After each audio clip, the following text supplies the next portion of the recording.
Susno vs Gibran, Gedung Merdeka malam itu tak hanya dipenuhi lampu sorot dan kamera siaran langsung, tetapi juga atmosfer yang pekat oleh tensi politik. Di barisan depan, para purnawirawan TNI, aktivis hukum, dan tokoh politik sipil duduk dengan ekspresi serius. Acara debat terbuka bertajuk Demokrasi dan Legitimasi di ujung tanduk menjadi panggung panas untuk isu pemakzulan Wakil Presiden Gibran Rakabuming Raka, sebuah topik yang membelah opini publik. Di tengah sorotan lensa dan bisik-bisik wartawan, melangkah naik ke podium seorang figur yang tak asing, Komjen Purn Susno Duaji, mantan kabar eskrim yang dikenal vokal dan tajam. Jas abu-abu tuanya berkilau terkena cahaya, dan mata elangnya menyapu ruangan dengan tatapan penuh tantangan. Ia bukan sekadar hadir, ia datang membawa amunisi kritik yang siap ditembakkan. Suasana mendadak senyap saat Susno membuka pernyataan dengan nada datar namun menggelegar. Pemuda ini duduk di kursi wakil presiden bukan karena prestasi, tapi karena warisan. Ini bukan demokrasi, ini nepotisme dalam balutan konstitusi. Kalimat itu menghantam ruangan seperti petir tanpa hujan. Sorak dan tepuk tangan dari sebagian penonton langsung meledak, tapi tidak semua ikut bersorak. Beberapa hadirin menegang, sebagian bahkan geleng-geleng kepala. Sebuah senyuman kecut terlihat di wajah seorang akademisi yang duduk di barisan ketiga. Debat belum dimulai, tapi atmosfer sudah seperti bara yang siap menyulut api besar. Susno melanjutkan dengan nada yang lebih tajam. Ia menyebut Mahkamah Konstitusi sebagai lembaga yang tercemar oleh kepentingan keluarga, dan mencurigai adanya rekayasa sistemik, demi membuka jalan bagi Gibran untuk menduduki kursi tertinggi kedua di Republik ini. Negara ini bukan milik satu trah, tegasnya, menutup pernyataan pembuka dengan dentingan kata-kata yang menusuk. Di belakang panggung, Gibran mendengarkan tanpa ekspresi. Tangan kirinya mengepal ringan, namun sorot matanya tetap dingin. Ia tidak bergerak, hanya berdiri tenang menanti gilirannya. Beberapa staf mendekatinya, menawarkan air minum, tapi ia menolaknya dengan anggukan pelan. Ia tahu waktunya belum tiba, tapi saat itu datang, ia akan bicara bukan sebagai putra presiden, melainkan sebagai pemimpin muda yang punya hak untuk menjawab. Moderator debat, seorang jurnalis senior, sempat terlihat ragu sebelum mengundang Gibran ke podium. Ia tahu, malam ini bukan sekadar diskusi terbuka. Ini adalah gladiator politik, arena retorika yang bisa meruntuhkan atau mengangkat seseorang dalam satu malam. Sorotan kamera kembali menyala, mikrofon berdiri tegak menanti suara yang akan mengisi ruang dengan argumen. Namun sebelum Gibran naik, Susno sempat menambahkan satu kalimat terakhir yang menggantung di udara. Jika negara ini masih punya nurani, maka wapres muda itu seharusnya mundur dengan terhormat, sebelum rakyat yang memaksanya turun. Kalimat itu memicu riuh baru di ruangan. Sebagian bertepuk tangan, sebagian terdiam, dan sisanya justru gelisah. Debat baru dimulai, tapi titik api sudah dinyalakan. Gibran melangkah maju, seluruh mata menatapnya, sebagian meremehkan, sebagian menunggu, dan beberapa menyimpan harapan. Tak ada yang tahu persis apa yang akan terjadi malam itu. Tapi satu hal pasti, bara telah menyala, dan dalam hitungan menit, akan berubah menjadi api yang sulit dipadamkan. Gibran melangkah ke atas panggung tanpa menoleh. Langkahnya tenang, namun aura ketegasan mengalir dari setiap gerak tubuhnya. Sorotan kamera memburunya seperti elang mengawasi mangsa, namun ekspresinya tidak menunjukkan tekanan. Ia berdiri tepat di belakang mikrofon, membetulkan jas biru tua yang membalut tubuhnya, lalu menghela napas singkat, bukan sebagai pelarian, tapi sebagai penanda ia siap menyuarakan isi pikirannya. Terima kasih kepada Pak Susno atas kritik yang tajam. Demokrasi memang lahir dari ruang perbedaan. Tapi izinkan saya meluruskan, bahwa perbedaan bukanlah pembenaran untuk merendahkan proses yang sah, ucap Gibran, membuka dengan kalimat yang langsung menggetarkan suasana. Beberapa purnawirawan menyipitkan mata, merasa terusik namun tak segera bereaksi. Gibran tidak berbicara seperti anak muda baru naik panggung, ada nada dingin yang diselipkan di balik tutur halusnya. Ia menyambung, saya tahu ada yang tidak senang dengan kehadiran saya di posisi ini. Tapi jabatan bukan soal perasaan, melainkan legalitas dan kepercayaan rakyat. Gibran tak membantah bahwa ia anak presiden. Namun, ia menolak jika dikatakan naik karena pengaruh semata. Dengan tangan kanan terangkat setinggi dada, ia berkata, saya diuji publik, saya kampanye, saya diserang, dan tetap berdiri. Jika ada yang meragukan hasilnya, kita punya mekanisme hukum. Tapi jangan pernah remehkan suara rakyat yang telah memilih dengan kesadaran penuh. Ruang debat kembali tegang. Moderator nyaris tak berani menyela. Sebuah kamera menangkap ekspresi Susno yang kini lebih menahan diri. Tatapannya menusuk, tetapi tidak lagi seagresif sebelumnya. Gibran tahu, ia sedang berlayar di laut yang bergelombang, tapi ia tidak datang untuk mundur. Kritik saya terima, tapi membangun opini seolah saya hasil skenario busuk, itu bukan kritik. Itu tuduhan, lanjut Gibran, kali ini lebih keras. Penonton mulai terdengar berbisik, beberapa mengangguk, beberapa tetap diam dengan pandangan curiga. Tiba-tiba, dari barisan kanan, seorang pensiunan jenderal lain berdiri. Suaranya berat dan penuh tekanan, apa Anda tak malu berdiri di atas amandemen yang direkayasa hanya untuk Anda? Ini bukan hanya tentang Anda, ini tentang masa depan Republik ini. Tanpa ragu, Gibran memutar badan dan menjawab langsung ke arah pria itu, justru karena saya peduli dengan masa depan Republik ini, saya berdiri di sini malam ini. Saya tidak memanipulasi hukum, saya menggunakan ruang yang disediakan oleh hukum. Kalau sistemnya salah, mari kita evaluasi bersama, tapi jangan hanya menyalahkan orang yang berjalan dalam jalur yang telah dibuka. Ledakan tepuk tangan pertama datang dari sisi mahasiswa yang duduk di kursi belakang.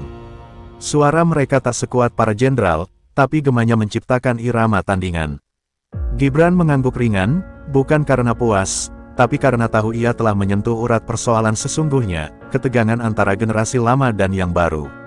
Susno akhirnya berdiri kembali, namun tak langsung bicara. Ia menatap Gibran selama beberapa detik, hening, mengukur. Kau bicara seperti politisi tua yang sudah lama makan asam garam. Tapi hati-hati, pintar bicara tak selalu berarti benar. Gibran tersenyum tipis, lalu menjawab, benar, Pak. Tapi diam saat dituduh bukan ciri pemimpin. Dan saya memilih menjawab, dengan kepala tegak. Riuh kembali bergema. Debat belum selesai, tapi arah angin sudah mulai berubah. Anak muda yang semula diragukan, kini berdiri sebagai lawan seimbang. Di medan retorika ini, dia tidak hanya menjawab tantangan, dia menyalakan perlawanan. Hening belum sempat turun sepenuhnya ketika Susno kembali melangkah maju. Tangannya menggenggam catatan kecil, namun matanya tak lagi membaca. Ia berbicara dari ingatan, dari emosi, dari keyakinan yang sudah mengeras selama bertahun-tahun. Saya sudah bertugas sejak zaman Orde Baru, ucapnya, suaranya dalam, sedikit bergetar, dan saya tahu, saat hukum mulai dijadikan jubah politik, maka keadilan pun mulai tenggelam. Ia menunjuk Gibran, bukan dengan telunjuk tajam, tapi dengan telapak terbuka, seolah ingin menantangnya untuk melihat lebih luas. Anak muda, kami bukan takut pada usia muda. Kami takut pada negara yang dijalankan dengan dasar yang salah. Kau terlalu cepat, naik, terlalu cepat dianggap matang. Gibran tidak langsung menjawab. Ia menatap Susno dengan tenang, membiarkan kata-kata itu menggantung di udara. Sorotan kamera memusat padanya, penonton menanti apakah ia akan terpancing atau tetap menjaga nada. Saat akhirnya ia berbicara, suaranya pelan, namun tajam. Pak Susno, saya tidak minta dilahirkan sebagai anak presiden. Tapi saya juga tidak akan minta maaf karena bekerja keras dan dipercaya. Lalu, Gibran mengangkat sebuah dokumen kecil dari balik podium. Ini adalah hasil audit Komisi Pemilihan Umum. Tidak ada pelanggaran berat, tidak ada manipulasi, dan Mahkamah Konstitusi, baik atau buruk, adalah lembaga tertinggi yang sah secara hukum. Apakah kita sekarang menolak semua lembaga, hanya karena tidak menyukai hasilnya? Desingan tajam terasa dari setiap kalimatnya. Beberapa anggota audiens mulai mencatat, beberapa lainnya saling berbisik. Moderator tetap membisu, tak ingin mengganggu dinamika yang mendidih itu. Ini bukan sekadar debat, ini duel cara pandang antara masa lalu yang keras dan masa kini yang terus mencari bentuknya sendiri. Susno tersenyum sinis, lalu menjawab, hukum bisa disusun. Rakyat bisa dibentuk, tapi integritas tak bisa dimanipulasi. Kami lihat kecepatanmu bukan sebagai prestasi, tapi sebagai hasil jalan pintas yang dilapisi legalitas. Gibran tidak membalas langsung. Ia menunduk sejenak, lalu mendongak dengan pandangan yang tak biasa. Dalam, penuh makna. Pak, saya kira kita sedang bicara tentang saya. Tapi sebenarnya, yang Anda khawatirkan adalah perubahan. Anda takut bahwa generasi yang Anda bentuk tak lagi punya tempat. Bahwa cara lama mulai diganti. Dan itu wajar, semua perubahan memang menakutkan. Kata-kata itu mengguncang. Bukan hanya Susno, tapi juga para purnawirawan yang selama ini merasa sebagai benteng terakhir integritas negara. Seorang mantan jenderal yang duduk di barisan depan mengangkat alisnya. Ekspresi antara kagum dan khawatir bercampur dalam tatapan kosong. Gibran melanjutkan, suaranya mulai naik, "Saya tidak sempurna. Tapi saya tidak akan mundur hanya karena dianggap belum pantas. Kalau generasi saya selalu ditunggu, waktu yang tepat, maka kapan kami boleh membuktikan diri?" Tepuk tangan perlahan mulai terdengar dari sisi kiri ruangan. Seorang mahasiswa berdiri diam-diam, diikuti oleh dua orang lainnya. Tak ada yel-yel, hanya tepuk tangan perlahan yang menyampaikan pesan, "Kami mendengar. Kami melihat." Susno terdiam. Kata-katanya tertahan di tenggorokan. Bukan karena ia kalah logika, tapi karena ia merasa retorika Gibran menyentuh sesuatu yang lebih dalam, sebuah rasa gentar bahwa era baru sedang terbentuk, bukan karena paksaan, tapi karena momentum yang tak bisa dihentikan. Debat belum usai, tapi siang dan malam kini saling mengintip, dan batas di antaranya kian tipis. Api telah menyala, dan logika menjadi bahan bakarnya. Langit Jakarta malam itu seolah ikut menahan napas. Di dalam gedung, debat yang awalnya diperkirakan hanya jadi formalitas telah berubah menjadi panggung pembuktian. Kata demi kata yang terucap bukan sekadar opini, melainkan pertaruhan harga diri, sejarah, dan arah masa depan bangsa. Dan di tengah ruang yang penuh tekanan itu, sebuah kejadian yang tak terduga mulai terbentuk, kebisuan seorang jenderal. Susno berdiri mematung. Tatapannya tak lagi menusuk seperti sebelumnya, kini ia menunduk sesaat, seolah mencari celah dalam logika yang barusan menghantamnya. Tangannya yang tadi gemetar karena amarah, kini menggenggam catatan tanpa tahu harus membaca bagian mana. Hening merambat perlahan ke seluruh penjuru ruangan, membungkam sorak, menyekap bisik. Gibran tidak berbicara lagi, ia tahu kapan harus berhenti. Kekuatan retorika tidak hanya ditentukan oleh seberapa banyak kita bicara, tapi oleh waktu yang tepat untuk diam. Ia berdiri tegak, bukan dengan kebanggaan, melainkan kesadaran penuh bahwa ia baru saja mengguncang ruang yang selama ini dikuasai oleh nama-nama besar. Susno menarik napas dalam-dalam, sorot matanya tak lagi penuh amarah, melainkan terbungkus keraguan. Ia menatap Gibran, namun kini berbeda. Tak ada lagi nada merendahkan. Yang tersisa hanyalah pengakuan yang tak terucap, bahwa sang lawan bicara telah menjelma menjadi sosok yang tidak bisa dianggap remeh. Beberapa kamera masih menyala, mengabadikan momen langka itu. Seorang purnawirawan senior, yang biasa bersuara lantang, kini tak mampu mengeluarkan sepatah kata pun. Mikrofon di depannya tetap menyala, tapi sunyi lebih kuat dari apapun malam itu. Moderator mencoba mencairkan suasana. "Apakah Pak Susno ingin menanggapi kembali?" tanyanya pelan, tapi Susno hanya menggeleng pelan, bibirnya terkatup rapat. Ia menoleh ke kursinya, lalu kembali duduk tanpa sepatah pun kata. Gerak tubuhnya seperti mengakui kekalahan, meski tak satu pun ia ucapkan secara langsung. Seseorang dari sisi kanan Ola berdiri dan mencoba menyela, namun suasana sudah terlalu tegang untuk dipecah begitu saja. Bahkan interupsi itu hanya menambah tekanan. Semua mata tetap tertuju pada dua sosok, yang satu diam karena terpukul, yang satu diam karena sudah menang. Di antara penonton, ekspresi bercampur, takjub, bingung, sebagian terpukau. Bagi sebagian orang, ini bukan sekadar debat politik. Ini adalah konfrontasi antara dua generasi, satu yang tumbuh dari disiplin keras dan kekuasaan militer, dan satu lagi yang lahir dari dinamika demokrasi yang muda dan penuh celah, namun punya keberanian untuk menjawab. Gibran menundukkan kepala, lalu kembali ke tempat duduknya. Ia tak tersenyum, tak bersorak, hanya mengatur napas. Kemenangan bukan sesuatu yang perlu dirayakan ketika yang dihadapi adalah sosok tua yang dulu berjasa bagi negeri. Tapi malam itu ia tahu, ia telah berdiri, berbicara, dan tidak goyah.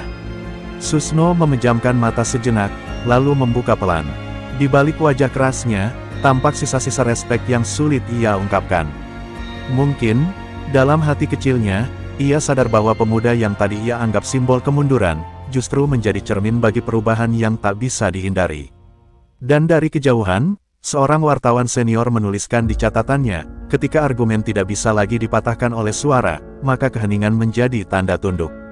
Malam itu, seorang jenderal akhirnya bungkam.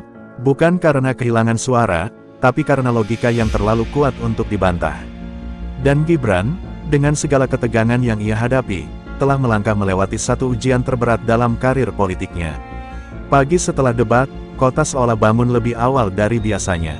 Media sosial penuh dengan potongan video Gibran berdiri tenang di hadapan mantan jenderal yang bungkam.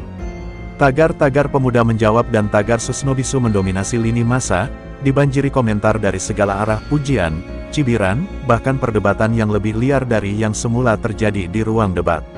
Saluran televisi berita nasional menayangkan cuplikan debat sepanjang hari, dengan narasi berbeda-beda.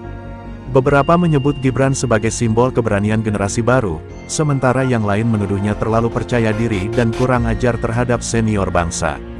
Ketegangan yang awalnya hanya berlangsung di satu ruangan kini mengular ke seluruh negeri. Di balik layar, para penasihat politik presiden mulai cemas. Mereka tahu, pembelaan Gibran yang meyakinkan telah menggugah banyak kalangan muda, tapi juga membangkitkan kemarahan sejumlah kelompok konservatif. Beberapa purnawirawan bahkan dikabarkan tengah menggalang kekuatan untuk mendorong gerakan moral demi menjaga marwah kenegaraan. Sementara itu, di salah satu sudut istana, Presiden Joko Widodo memantau situasi dalam diam. Ia tahu peran ayah tak bisa ia mainkan secara terbuka di tengah badai politik. Ia hanya menatap layar televisi dalam diam, lalu berkata pelan pada ajudannya, anak itu sudah memilih jalannya sendiri. Biarkan dia berdiri atas kakinya. Di luar istana, tekanan semakin keras. Sejumlah ormas menggelar konferensi pers, menuduh bahwa Gibran tengah menciptakan presiden buruk dengan mencampur-adukkan emosi dan kekuasaan dalam ruang publik. Namun di waktu yang bersamaan, mahasiswa dari berbagai universitas justru turun ke jalan, menyuarakan dukungan terhadap keberanian Gibran dalam melawan narasi yang dianggap membungkam generasi muda. Di antara gelombang opini yang bertabrakan itu, Gibran tetap memilih diam. Ia menolak wawancara, tidak menulis unggahan apapun. Biar kata-kata saya yang kemarin bekerja sendiri, ucapnya singkat kepada salah satu stafnya. Ia tahu, terlalu banyak bicara justru akan melemahkan kekuatan momen yang telah tercipta. Namun, ketegangan tak berhenti di ruang publik. Di dalam tubuh TNI sendiri, mulai terdengar bisikan tak nyaman. Sebagian purnawirawan kecewa karena Susno dianggap kalah telak, sementara sebagian lain justru mulai mempertanyakan arah sikap keras mereka terhadap generasi muda. Diskusi internal memanas, membuat suasana markas-markas veteran jadi lebih sensitif dari biasanya. Susno sendiri memilih menghindari sorotan. Ia menolak permintaan wawancara dari berbagai media, hanya mengirimkan satu pernyataan pendek, saya butuh waktu untuk merenung. Tapi percayalah, perjuangan belum selesai.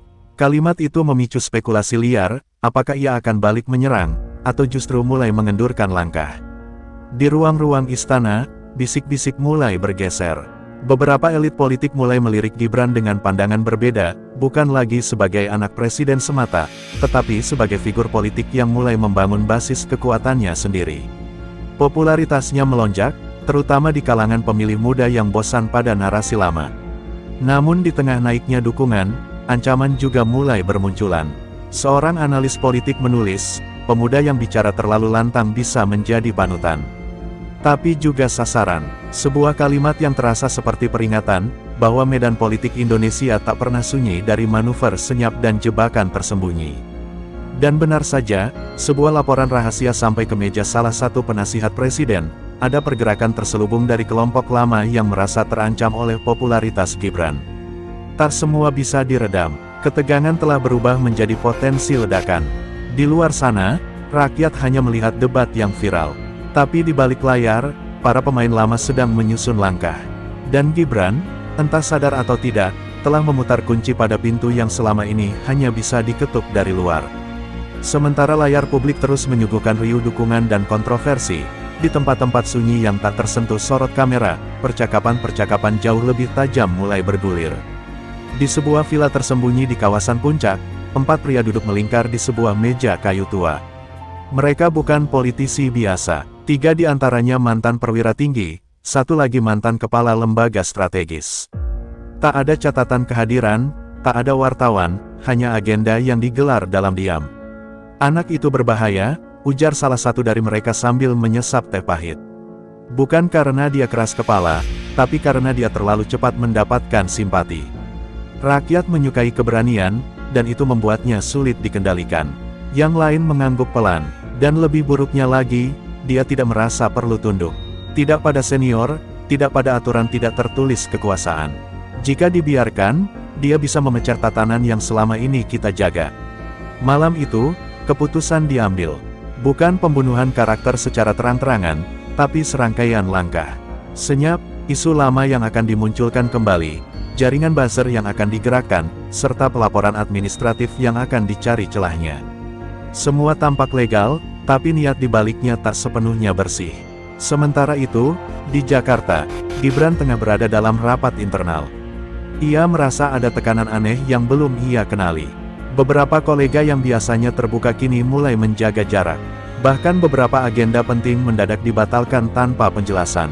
Ia mulai memahami bahwa serangan selanjutnya tidak akan datang dari depan panggung.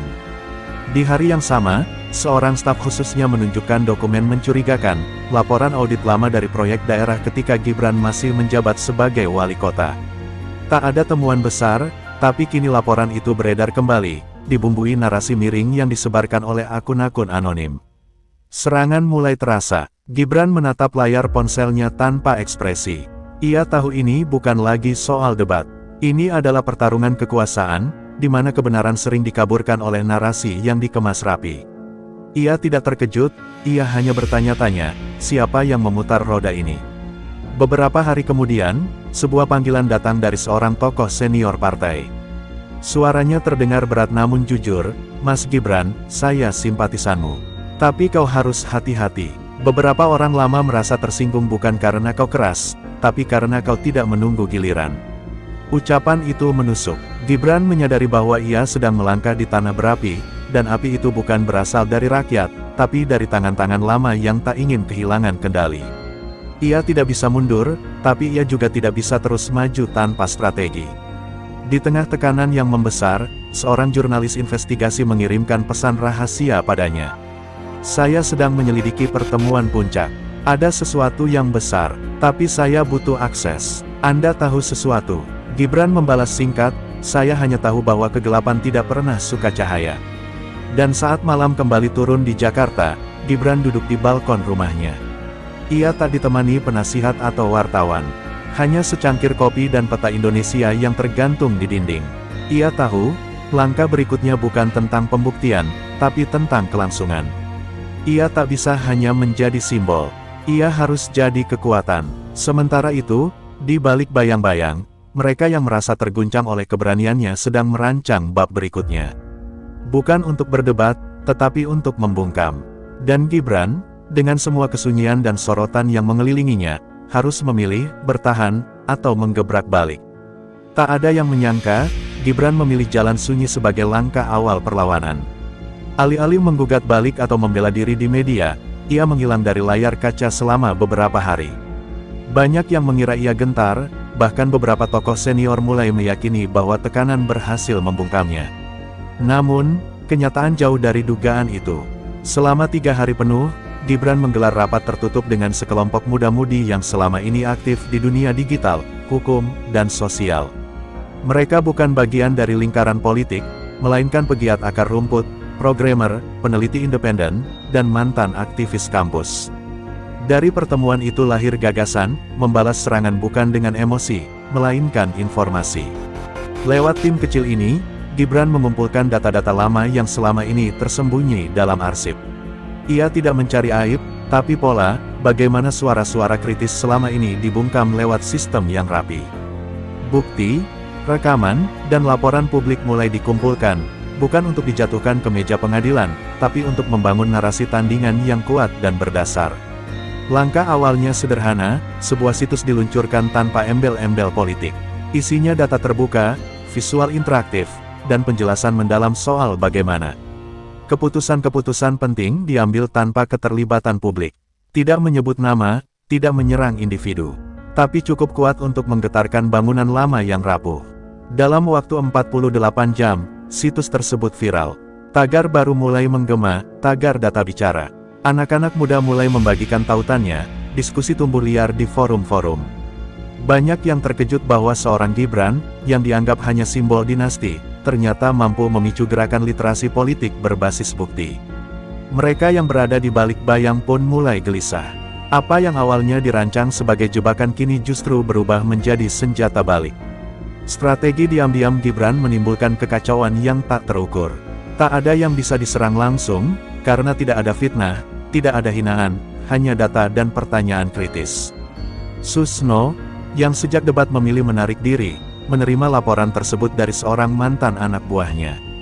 Ia membaca dengan seksama, keningnya berkerut. Bukan karena takut, tapi karena menyadari, ini bukan lagi permainan biasa. Ia menghubungi salah satu rekan yang ikut dalam pertemuan rahasia di puncak.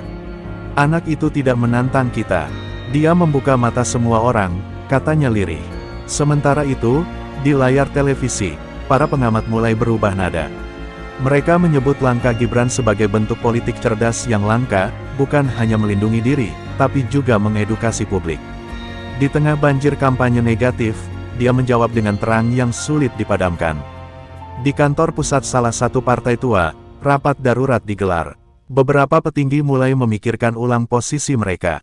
Jika kita terus menyerangnya, publik akan semakin bersimpati. Tapi jika kita biarkan, dia akan tumbuh jadi kekuatan yang tak bisa ditawar, ujar seorang politisi senior, dengan raut wajah penuh cemas. Gibran, meski tahu gelombang baru akan datang, memilih tetap berada di jalur tenang. Ia melanjutkan dialog publik, bukan sebagai kandidat, melainkan sebagai warga negara. Ia turun ke kampus, berdiskusi di forum-forum terbuka, dan menolak pengawalan berlebihan. Ia ingin menunjukkan bahwa ia bukan orang yang bersembunyi di balik kekuasaan. Namun, ketenangan itu hanyalah jeda. Di balik layar, mereka yang merasa terpojok mulai merancang langkah lanjutan. Tidak dengan tuduhan, tetapi dengan pengaruh, mencoba menahan media, mengendalikan opini, dan meredam gelora yang terlanjur menyebar. Tapi kali ini, mereka menghadapi bukan hanya seorang Gibran. Mereka menghadapi gelombang baru yang tak bisa dihentikan hanya dengan ancaman. Gibran tahu ini baru permulaan. Tapi satu hal yang ia yakini, kebenaran akan selalu menemukan caranya sendiri untuk bersuara. Dan ia hanya memilih menjadi salah satu saluran itu, tenang, tajam, dan tak mudah dibungkam.